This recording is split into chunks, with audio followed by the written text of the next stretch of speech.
100 factories जो कि पाकिस्तान में कॉटन की इस टाइम तक बंद हो चुकी हैं और वहाँ के जो वर्कर्स थे उनको भी उनके घर पहुँचा दिया गया है क्योंकि काम नहीं है, क्राइसिस आ गया, कॉटन की कमी हो गई है। इसी के बरक्स हमारे लीडरशिप ने ये कहा है, अपील की है इंडिया से, हमें $3 बिलियन की कॉटन चाहिए, हमें एक्सपोर्ट की जाए। तो पाकिस्तान ने एक बार फिर इंडिया से हेल्प मांगी अपने बुरे वक्त में। खुद तो हमने जो तालीमी हमारा मदरसा छाप हमने बनाया है, हमारे पास तो ऐसी तालीमी इस्तेदाद होती नहीं है कि वहां पे जाके जो है दूसरे मुल्कों की तरह इंडिया की तरह रूल करते हैं वहां पे लोग। तो काली राम का फट गया डोल, हो गया उसका डब्बा गोल।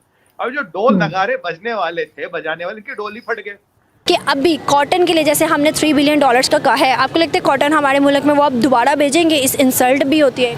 बिल्कुल नहीं भेजेंगे। आप देखें कैसे भेज सकते हैं, जब एक दफ़ा हमारी पब्लिक ने उनको ठुकरा दिया तो फिर क्या बनेगा। जैसे आप कश्मीर कश्मीर चिल्लाएंगे, जैसे जैसे आप कश्मीर को आगे लेकर जाएंगे, वैसे वैसे आपके फिर जो है वो आपके साथ इसी तरीके से आपके पॉइंट्स उठाए जाएंगे। इंडिया की बात देखिए, महादेव की धरती को ना कोई हिला पाया ना कोई हिला पाएगा। इस स्टेटमेंट के बाद आपको नहीं लगता F-16 की पैकेज पाकिस्तान को मना करनी चाहिए?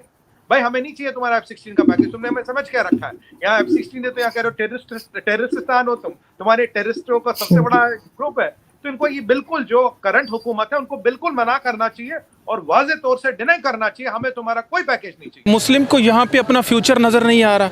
अब देखिए, इस्लामी जमहूरिया पाकिस्तान का नेम तो रख दिया, लेकिन इस्लामी जमहूरिया वाले काम कौन से हो रहे हैं यहाँ पर? दुनिया के लिए जो है ना, वो खासकर वाशिंगटन डीसी के लिए अब कश्मीर जो है वो एक सेटल्ड इशू हो गया है। प्राइम मिनिस्टर मोदी ने जो कॉन्स्टिट्यूशनल अमेंडमेंट किया है उसके बाद जो है वो एक सेटल्ड इशू है। पाकिस्तान में शायद अभी वो इसको उठा रहे हैं, लेकिन बेसिकली वो मतलब पूरी दुनिया के लिए वो एक सेटल्ड इशू है कि कश्मीर जो है it is now an integral part of India. इतना भयंकर स्टेटमेंट दे दिया अमेरिका ने, आपको पता है इसके इम्प्लीकेशन कहाँ तक आएंगे? इसके इम्प्लीकेशन IMF में आएंगे, इसके इम्प्लीकेशन वर्ल्ड बैंक में आएंगे, इसके इम्प्लीकेशन इंटरनेशनल इकोनॉमिक फोरम में आएगा, इसका इम्प्लीकेशन दुनिया की हर जगह में आएगा।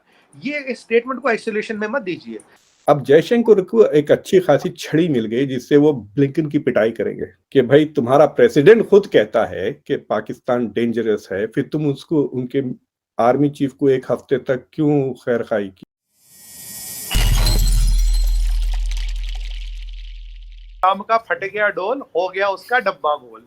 अब जो डोल नगारे बजने वाले थे, बजाने वाले की डोल ही फट गए। और आज हुआ क्या, जब ये स्टेटमेंट आया, आप देख रहे कितना शिफ्ट हुआ।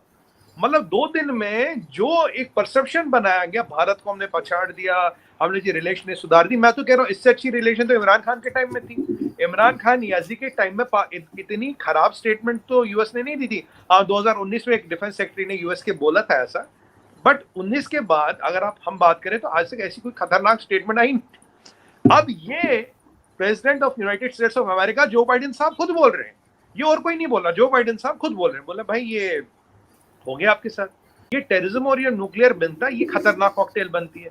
आप क्या कम करीब 20-50 टेररिस्ट ऑर्गेनाइजेशंस होंगी, 10-15 तो ग्लोबली डेजिग्नेटेड टेररिस्ट ऑर्गेनाइजेशन है, करीब 15 है, और उनमें से आधी से ज्यादा की नजर तो भारत पे है। ठीक है जी। देखिए F-16 के पैकेज की बातें हो रही थी। अब देखिए, अब मैं थोड़ा डाइवर्ट करूंगा।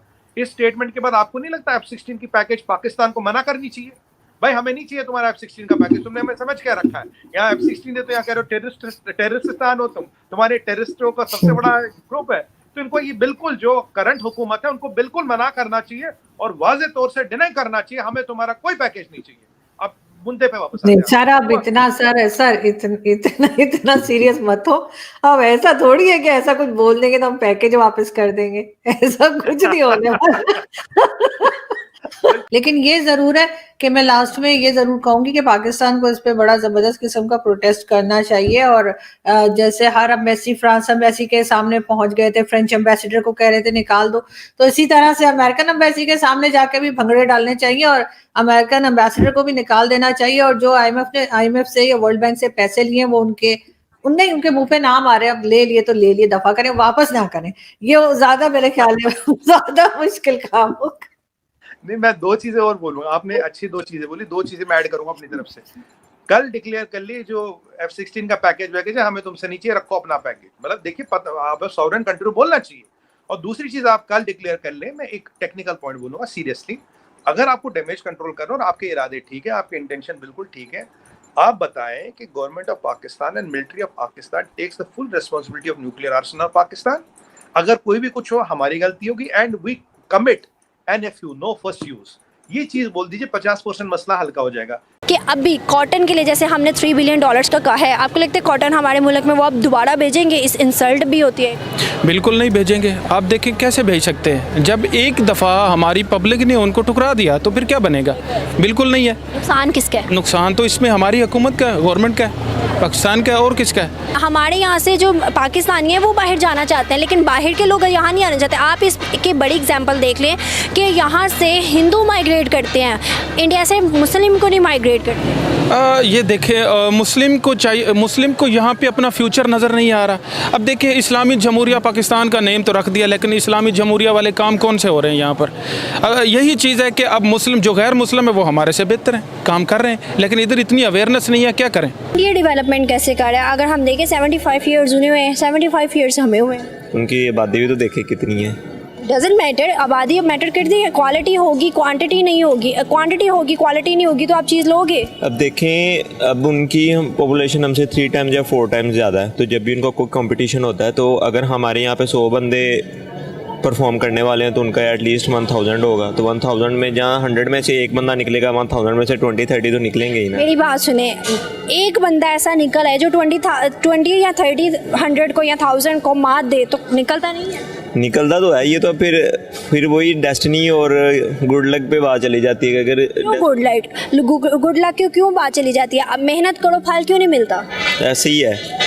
तो फिर इसमें आप क्यों कह रहे हो कि क्वांटिटी ज़्यादा, क्वालिटी मैटर नहीं करती? आपके पास 10 बैग है, 10 बैग आपको फ्री में मिल रहे हैं और क्वालिटी गंदी से गंदी है, क्या फ्री वाली चीज़ ले लोगे? नहीं ऐसे तो यही चीज़ है ना कि क्वांटिटी मैटर नहीं करती, क्वालिटी भी मैटर करती है। ऐसे ही है। आपको क्या लगता है कि अभी इंडिया, जैसे कि अभी हम लोगों ने कॉटन के लिए अपील किया, क्या इंडिया कॉटन देगा?